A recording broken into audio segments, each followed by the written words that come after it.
یو خو کرکټ کتل ګناه ده که ملا سړی ګوري که عامي ګوري ګورې په دې مسله باندې هم ځان پوه کول پکار دي که ته چاته ویل که کرکټ مه ګوره وایي فلانکي مولي صاحب یې ګوري یا قاري صاحب یې ګوري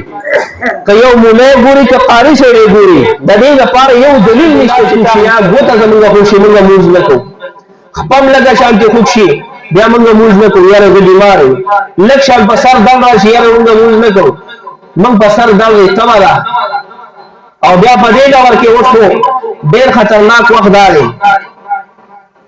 دا کرکټ شروع شوی دی ټي وي باندې دا لکان ګوري زموږ دا نوجوان طبقه یاره د یو اذان وشي او کرکټ شروع دی نوجوان په زړه کې دا یاره نه راځي چېرې ما لمونځ لا اذان وویلی شو کرکټو ته چې زموږ دا لکان ناستې کرکټ یې ګوري لمونځونه قضا کېږي د سار اذان وویلی شو مونځ مو شو او کرکټ ته موږ ناست یو مونځ چې د هغې پروا ونه شوله او پسې د غرمې اذان وشو موږ کرکټ ته ناست یو د هغې پروا ونه شوه او پسې مازدیګر اذان وشو مونځ وشو پروا راغله ماښام اذان وشو مونځ وشو او موږ کرکټ ته ناست یو پروا راغله ماسخوتن اذان وشو او دغه شانتې جمع وشو مونځ وشو زموږ پروا راغله نوجوان طبقه د کرکټ په شوق او محبت کې ورننوتل او خپل مونځ او دست پاتې شو د حضرت عمر رضی الله عنه په باره کې چې هغه جلیل القدر صحابي و هغه په نیزه باندې وارد شوی و د هغه نه وینه جاري وه په دې حالاتو کې به هغه مونځ نه پرېښودی او نن دغه نوجوان طبقه چې هغه ټي وي ته ناست وي یا موبایل ته ناست وي او د کرکټ په شوق کې دومره راغل چې د الله دربار یې پرېښودو او کله چې انسان کار روزګار داسې روان وي او د باندې د مونځونو وخت تېرېږي او دی بې پرواهي کوي د دې مطلب دا دی چې د الله د عبادت نه زما دا کار چې دا ډېر لوی دی اوس کوم نوجوانان چې کرکټ یې ګوري یو خو کرکټ کتل ګناه ده که ملا سړی ګوري که عامي ګوري ګورې په دې مسله باندې هم ځان پوه کول پکار دي که ته چاته ویل که کرکټ مه ګوره وایي فلانکي مولي صاحب یې ګوري یا قاري صاحب یې ګوري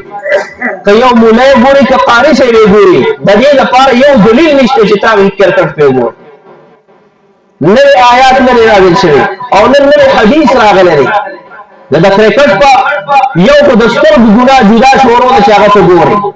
بیا دویم نمبر په دې کې ورسره ته وقفې او دا شیزونه هم ګورې نو زنانو باندې نظر چې دی هغه پرېږدي او بل دا چې تا د مونځ غفلت شروع کړی دی لګېږ مونځ یو مونځ قضا شي بل قضا شي ستانو پر دې تندي کې اړو ګونګې نه راځي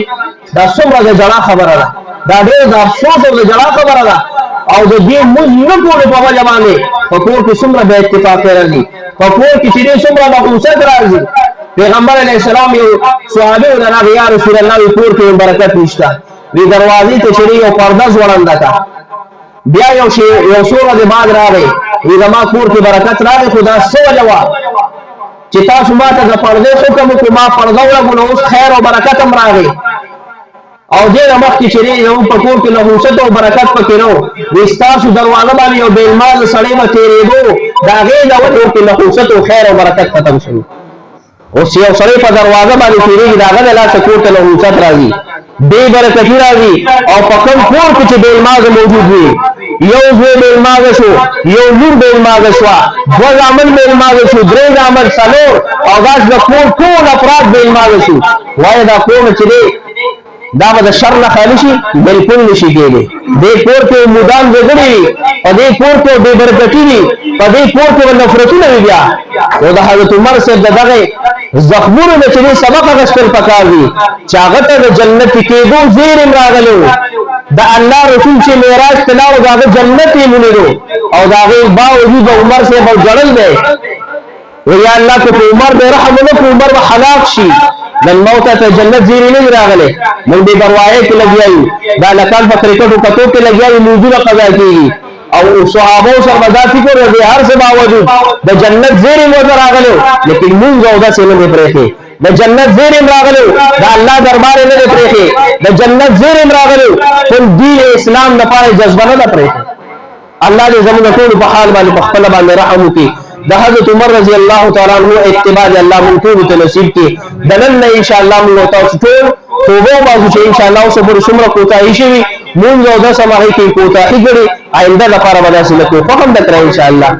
سبحان ربك رب العزة عما يصفون وسلام على المرسلين والحمد لله